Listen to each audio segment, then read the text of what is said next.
So what do I mean when I'm talking about the cabal? One of the names that many people are familiar with would be the Bilderbergers, the Trilateral Commission, the Council on Foreign Relations, the New World Order, the Illuminati. What are we really talking about here? Ultimately, we are talking about organized crime. We are talking about crime syndicates that work on a quasi-governmental level because they do not take any of their high-ranking people and actually run them for office.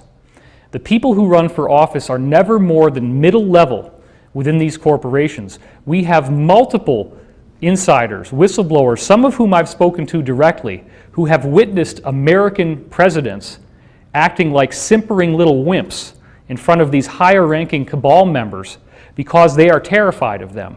This cabal has at its core, believe it or not, a Luciferian belief system. One of the things that I learned from whistleblowers from the cabal itself is that they have to work within something they call the rules. And this is very, very important. So I really want to make sure that this gets into the film.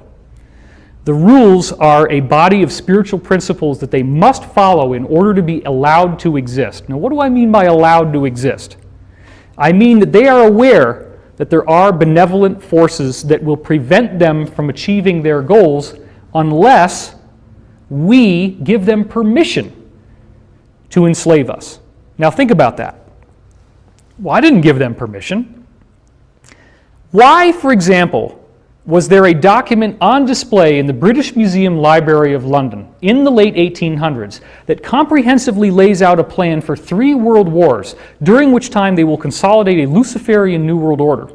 And those 3 world wars are precise descriptions of World War I, World War II, and a third war in which they believed that most of the major countries have been eliminated and consolidated, and the only group left is going to be rogue mercenaries, which we would now call terrorists. They didn't use that word, but it totally describes Gulf War I, Gulf War II, the war on terrorism. That's World War III, because the rules state that they have to tell us what they're doing.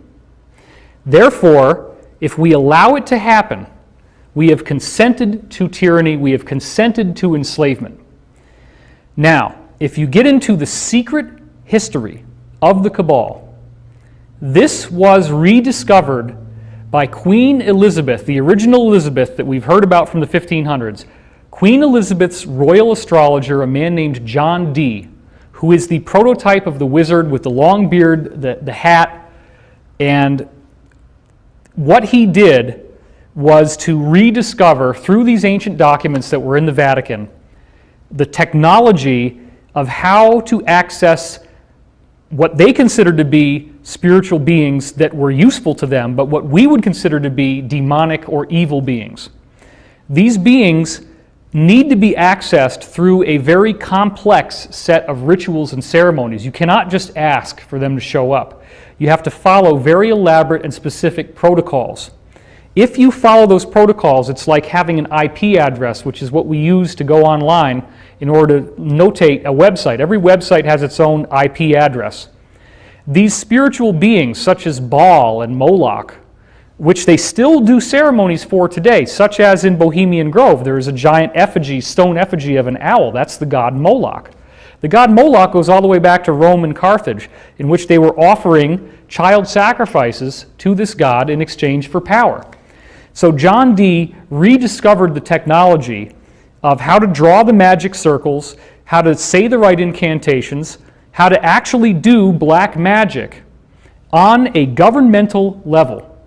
This is what people are going to have so much trouble with once disclosure happens, is that these people actually practice black magic, and they are very, very good at it.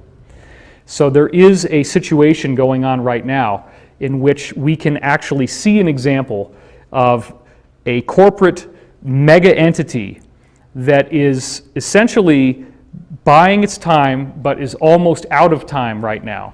And when the time runs out, what we're going to find out is that not only have we been lied to about the scope of financial tyranny in our world, we have been lied to about extraterrestrials, because that technology that has already been taken in by our government includes free energy. It includes solutions to every problem that we have here on Earth. We can desalinate ocean water with very low energy yield. We can then pump that water into the deserts and literally irrigate all of the dead areas of our planet. We can completely clean up the Pacific garbage gyres, these gigantic areas of plastic that are just circling around and getting eaten by seagulls and whales and all types of marine life. We can eliminate any need for fossil fuel. We eliminate greenhouse gas emissions. There are technologies already in possession of these secret space program groups that eliminate any need for pharmaceuticals. You have pain relief technology in which you interrupt the potassium-sodium balance in the nerves. You don't need any analgesic drugs. You don't need to take any drugs at all. The only thing you would really still need to have the medical community for would be surgery. But all other types of medical illnesses can be treated by advanced technology that is already in possession of these people. That leads to longevity. That leads to life extension. If we want to become an intergalactic and interplanetary species, if we want to take the ships that are already built and use them to travel throughout the stars, we need to expand our lifespan. You're not going to be very successful if you only live for 60 or 70 years to go out on a deep space mission like that. They have the technology to dramatically enhance and extend our lifespan.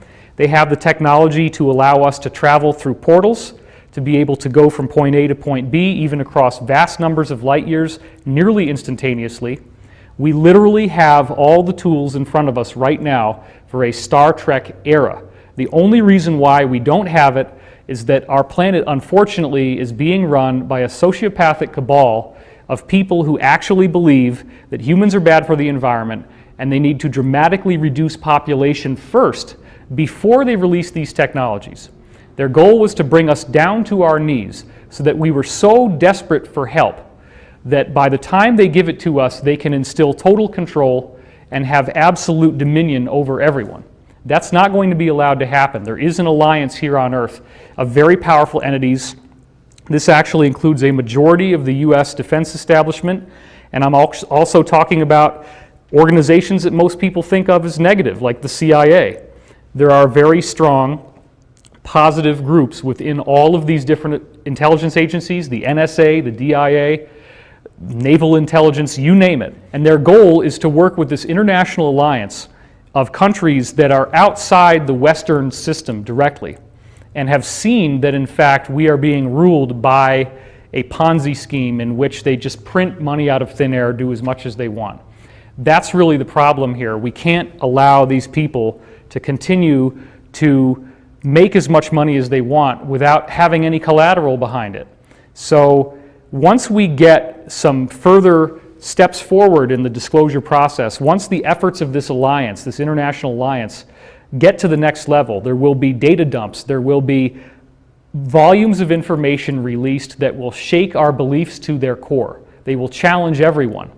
And what can happen right now is by you listening to this and educating yourself about the truth and about what is really going on in our world, you can help to calm people down when this disclosure comes out, because some of the material is so upsetting that there will be people who do not want to get out of bed, they do not want to eat. I call it the man in the bedroom. Imagine your loved one, you walk in there and there is someone else in bed with that person, and you had no idea that this was going on. We are taught to love these politicians. We are taught to aspire to be like them, think of them as great. People cheer in massive crowds at these political rallies. Now when we find out the scope of the betrayal, we find out that these people have not only been lying to us, but they've actually been deploying a weapons system into our food supply. They've deliberately added things to processed food that decreases lifespan, increases lethargy, fatigue, laziness, decreases your IQ, decreases your motivation. That's why it's very important to eat organic food, to try to eat as natural of a diet as possible, stay away from the processed stuff. This is a war. These people are trying to kill us.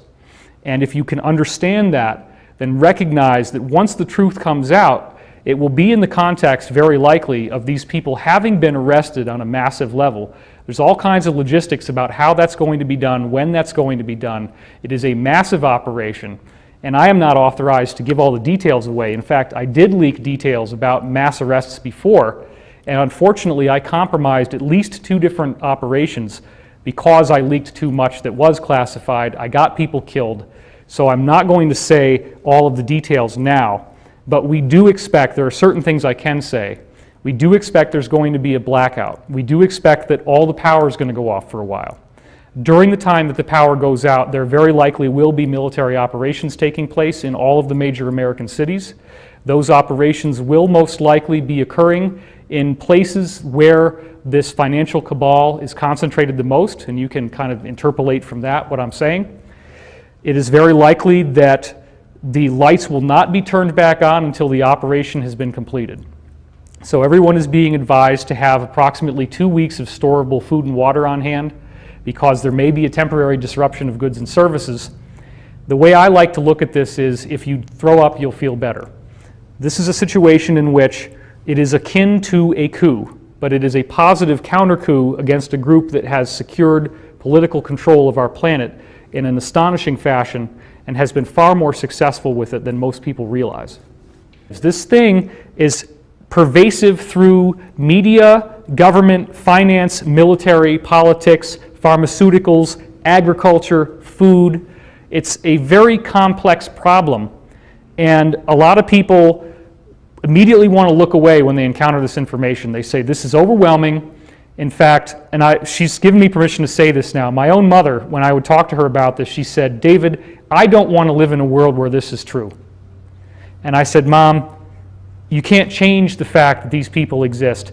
The evidence is right in front of your face.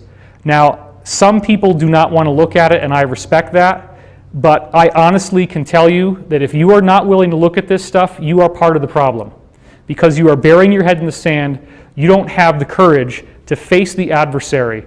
I studied martial arts for 5 years. I studied a very advanced form of martial arts, and what I learned in that teaching is you do not back down. You face the enemy head on. That's why I'm on this camera. I'm talking to you about this stuff right now. I am prepared to go out there in public and put my name behind this.